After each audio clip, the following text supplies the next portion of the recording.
Suspendre son président de la République. Alors,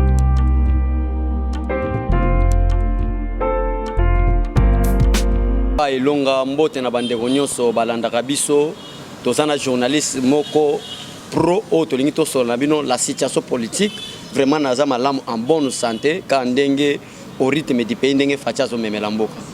Lelo oyo actualité politique eza ko obligé biso to meka ko betana no masolo concernant dur, il y a mon amboka Jean-Marc Kabound, le président AI de l'UDPS, et puis le premier vice-président de l'Assemblée nationale, Namakambo Oyalobaki, un certain le 12, journée à base, que Kalamingite, sa fleuve na ndenge ya nange. Et Malobawana, et puis si Tungulu Tungulu, partenaire Nabino FCC, réaction wana Oyo FCC abimisi par rapport à mon amboka Jean-Marc Kabound, au jugeant au Nengeni. Papa, et le peuple congolais comprendre que nous, président de la République Félix Tshisekedi azalaka izobate akomema biso na coalition parce que biso na kati ya IDPS tozana expérience politique les années 60-65 ozomona conflit moko esalema les années 61 63 64 entre Papa Kasavubu na son premier ministre et Patrice Emery Lumumba parce que ezalaki ka même situation olie bakende na coalition bakende na cohabitation dès que bokende na cohabitation na constitution ata wana président de la République a même mise dans le gouvernement. Et le premier ministre, parce que c'est lui le chef du gouvernement, se croit au-dessus du président de la République. Et le président de la République, parce qu'on appelle le garant de la nation, se croit au-dessus du premier ministre. Alors, et pour ça que le président de la République a suspendu le premier ministre peut abîmer c'est moi le chef du gouvernement. Nasa sous contrôle la président de la République, n'a suspendu le président de la République. Mon abisso, peuple moko le plus idiot dans le monde na série wana. Comment est-ce que un président suspend le premier ministre et le premier ministre maintenant à son tour suspendre son président de la République? Alors il y a une vie expérience politique IDPS azarango. Tout le monde a dit que indiscipline il y a bata majorité au bazolo ba majorité au tobenga FCC. Ko kenya bango na cohabitation, lokola bazo la politique il y a amour il y a peuple té. Mais bazo la politique il y a arrogance et ko sala mabe. Façon à gérer bien discipliné bien et aux alato même bango na coalition en attendant tous la président Félix Tshisekedi a ko ça une année prochaine abiso ezaki bon bango soki bazaki ba professeur d'université balinga ba comprendre que politico IDPS aso même abiso ya coalition ezapona ko sakana na biso plus tard mais tozaki na pensée première ezalaki ya ko déstabiliser bango te pensée première ezalaki était tokende na coalition au nom de la paix. Et cette coalition a poussé au président de la République pour ne plus fouiner le passé au nom de la paix. Mais mon frère Elonga, totambolina bandeko, nzokande bazaba diabolo, bazaba sorcier, baleka vraiment makila batuna botu. Ba parvenir indiscipline à la personne du président de la République. Ba bandi indiscipline na peuple congolais. Alors qu'est-ce que nous devons faire? Il faut les recadrer. To panzani na bango na noté, to bandina ko recadrer bango. Yango na terme ya ko recadrer bata FCC ezali ko yebisa bango ke boyeba ko nager parce que côté Kabila zeza côté Kingakati ozomona na expliquer au peuple congolais que la lutte de l'IDPS est comparable na sorti ya bana Israël tango bazo bima mon frère Pharaon akufa kate Elonga eloko pour ça qui Pharaon ke ndeko kufa era zo ki intention ya ko poursuivre le peuple qui a été déjà libéré akenda ko kufa na mer rouge or que Pharaon so ka yeba ka nage alinga daite. Yango biso peut comprendre que Kingakati est à la côté à fleuve. Et à lire à lire ya Moïse la Bible na Pharaon. Neto yebisi bango que la lutte de l'IDPS est sainte comparable aux sorties des enfants d'Israël. Boye ba ko nager pour Kingakati déjà pemé na fleuve. Soki biso to banda koya si avato koma wana bo sala nyonso déjà bo nager pour bo kende Congo Brazzaville. Matono mingi mon amboka tozo poussa na moke moke koyoka rep d'une manière institutionnelle. Pona yo terme wana toi te malwa wana ngelo bani te bayebi d'une manière institutionnelle te ba répondra jamais mutu d'une manière institutionnelle ba répondra mutu d'une manière principe constitutionnel parce que biso nyonso ce qui au décide de tout le monde ce n'est pas les institutions mais c'est la constitution pour mon que bata FCC baza na problème na cerveau on ne répond jamais une personne d'une manière institutionnelle ils ont le lenga lo bateke ba ko destituer non ce qui ko destituer c'est par rapport au principe. Que dit le principe constitutionnel pour déstabiliser ou destituer un premier vice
parlement pour na peuple congolais vraiment que non bozala na bino calme. Jean-Marc Azama Lamu azoya vendredi bandeko nyonso ba soutenir biso déjà opération to lancer déjà accueillir Jean-Marc Kabound papa to sala mobilisation mo to yamba Vital Kamerhe na président Félix retour na bango à Genève. Vous voyez Vital Kamerhe a tellement vraiment bina abiba plan boina mona ngote ka IDPS asala donc ba plan wana ko mona mbule beta banda 0h si 14h to komi na aéroport 15h to komisa Félix Tshisekedi awa na 2h et ça m'a na Congo mona mboka chole kota la papa na maman o basana kati libala soki bakomi ko tumba na ba photo elingi koloba ke libala ezali susute dikamba ko kamwa to mona ki bandeko ndenge batumba ki ba effigie à Joseph Kabila Kabange bandeko pe ya PPRD bakenda ki pe ko tumba ya président de la République Félix Antoine Tshisekedi Tshilombo bino batu bozana pouvoir na bango bozo wela nini te biso to tikala ko tumba be effigie Kabila te même depuis to zana opposition to tumba rango te parce que l'IDPS seul parti politique au Congo qui a un statut, mon frère,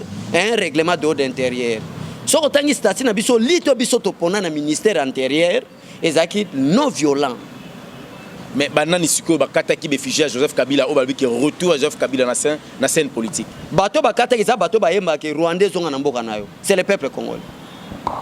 Pour ceux qui n'ont pas natanga bakomo na babe, nani baluba Kabila tofandi na imbula rambula tata na ito ebiete. C'est le peuple congolais.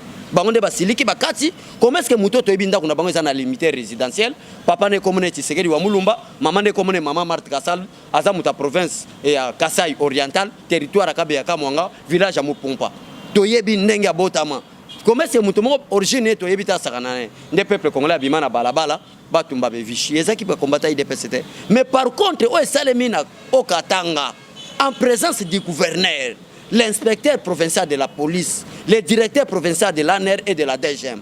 Bazuba militaire balati bateni civil bolat. On ne peut jamais blaguer avec le président élu parce que Kabila n'a jamais été élu. Papa. Kabila n'a jamais été élu. Tel lelo Mova Sakani na aventure vient na biso Shadari. Azo parvenir ko bima pe na teva zolo bakeno, on a donné les pouvoirs. Non, le jour où Tshisekedi monde entier va confirmer que c'est lui qui a été élu en 2011 était Etienne Tshisekedi wa Mulumba. Pourquoi les donner les soi-disant les donner du pouvoir ba pesa pouvoir wanate. Même na bakor à Saint-Sylvestre en 2016, c'est bien écrit. Le premier ministre qui a eu un rassemblement, c'est Félix Tshisekedi. Kabila n'a même pas pu nommer Félix Tshisekedi en qualité de premier ministre. Ndako Sala Ngotangaza a nommé comme président de la République. Or, le mandat du président de la République, selon la constitution congolaise, n'est pas un mandat de nomination, mais c'est un mandat électif. Comment est-ce qu'un mandat électif, c'est un mandat de nomination? C'est grave, parce qu'on a un problème à malaria. Mais nous avons tout le monde en Dunia, ça clair, été président de la République Félix Antoine Tshisekedi Tshilombo azali sujet à résultat à l'élection té azali sujet à sénité azali choix à Joseph Kabila Kabange donc comme Isaïe Mokonzi Mboka ezali solo ya Kingakati ya Kabila na président de la République tant bango balobaka bongo ba yeba balobaka to ezaka une façon ya ko ignorer bino té bazana problème o indiscipline politique hein? Ça c'est manque de respect ozomona FCC ça ensemble ya batumo ba mususu ba parents bazalate ba mususu ba ya ba lokota bango non pas il réussi une éducation de base et que pousser bango koloba n'importe quoi pas mandat ezali fruit à sanité ça veut dire quoi mais ça pour fruit à sanité pourquoi vous avez imposé Chadari comme votre candidat c'est pour aller où na fruit à l'élection ou pas pour aller l'élection parce que si vous connaissez bien que Félix Tshisekedi est le dauphin de Joseph Kabila mais pour nani ko tiambo on a Chadari à la candidat na bino c'est ça avec la comédie Macédonia. Soit sur le même langage à Nodia. On m'a dit que maloba moko fragilité. Donc mon rosa kilo français au quoi bien. Ce sont des idiots utilisés. Imaginez-vous on a quatre FCC mon frère, on les appelle des professeurs d'université. Mais Kabila qui n'a même pas passé l'école primaire. À ce cas-là on sanction il y a l'Union européenne. Bato bazo ba sanction l'Union européenne na ba américain et ça soit dit ça ba professeur à cause de leur idiotie. C'est ça l'idiotie qu'on appelle.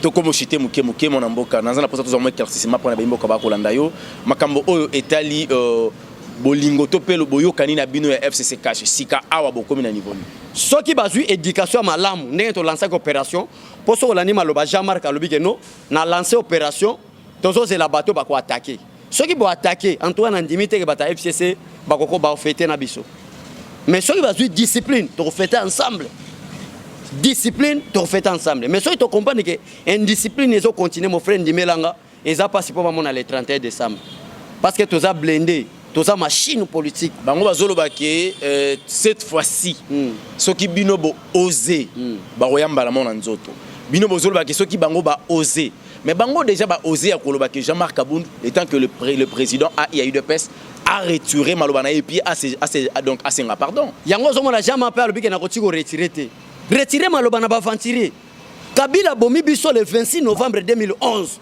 pour aller accueillir Etienne Tshisekedi wa Mulumba. Plus de 100 morts. Il n'a jamais demandé pardon. État de droit peut côté et Koufana. Et date de droit Koufate. Kabila ceux qui ba Rwanda infiltré qui a bino ba journaliste aux ana posa toloba. Infiltré ba Rwanda wa. So qui na brutalité to luka guerre civile salima. To luka to gérer bango malam. Après bolobi que to ko fouiner dans le passé, t'es malgré nous wana président de la République Abi, je peux jamais fouiner dans le passé. Quelle était la politique? Donc Lobake, ma beno so Kabila sala na bosani. Non, elingo loba bongote. Makambo Félix Tshisekedi a sali envers Kabila pour nos pouvoir. Il faut que la moto les gars école primaire. Récitation les corbeaux les renards. Maître corbeau sur renard be prêcher tenait en son bec un fromage. Ce qu'on y a bien récitation on comprend que moto a un fromage c'est Joseph Kabila. Et Seigneur Félix Tshisekedi a bonjour monsieur Kabila. Je ne peux pas fouiner le passé. Je vais bien te protéger. Je vais te faire toi ceci. Et Kabila era fond la monogalobe a cédé pouvoir. Et tout le monde que Félix Tshisekedi a sali diplomatie moko agissante. Lelo barge maswa ba belge ezana ba Congo ambassadeur na banga uti ko kende ko yamba peloton ya ba officiers généraux ba belge pour former les militaires congolais ya ba français na ba allemand déjà ezana nzela Congo maintenant za contrôler na est appelé les américains nde yango zo mona Jean-Marc Avimbe alobi ke soyi boze toza machine politique to konyata bino mena yebisa yo zo mona ko loba na yo zo calculer te bazana kacha ko lela bazana ko lukanzela ko kima. Donc, peuple congolais, vous avez la to kangi Kabila, à l'autre côté. Preuve à la putain, la militaire au Mamo Liva Kena Baona Bukavu. Au moins, Moutalati Maneti Libumugaya, donc, on a forme militaire exacte. Donc, vous avez un calme, mais biso to bangate to machine politique, to zui Kabila na maboko to kangi, kalate to bouté dehors, loba qui azong la discipline. On est où avec l'histoire des 10 milliards de budget en Boka 10 milliards, ouais. To c'est la retour ya président, na yoki ke kalate foi contre l'Assemblée nationale pour na ko sala yango mais nyonso wana eza na cadre politique pour na yebisa IDPS ya machine politique to memi bango na 10 milliards to gérer bango alors to kosi bango to libike non to zela na comme 16 milliards to yebi gestion to sala mon frère 2020 va serviteur de ba benga ngo l'année du président qui vivra verra na Congo 2020 au moins na makambo elega na mboko matono mingi to comme na suka un dernier mot par rapport à l'émission. Merci vraiment pour s'abonner na yoka base ba makambo boy elonga abechole. Et ça, ya bato bazana ba capacité intellectuelle pour comprendre dango. Vraiment, nous, en dehors du Congo, to anamboga muswa ofandate. Yo peut-être aux chance au États-Unis, Canada, France, biso à part Congo to enviera mboga musute. Alors quiconque oserait parler du mal de Fati, yekuta rolobate.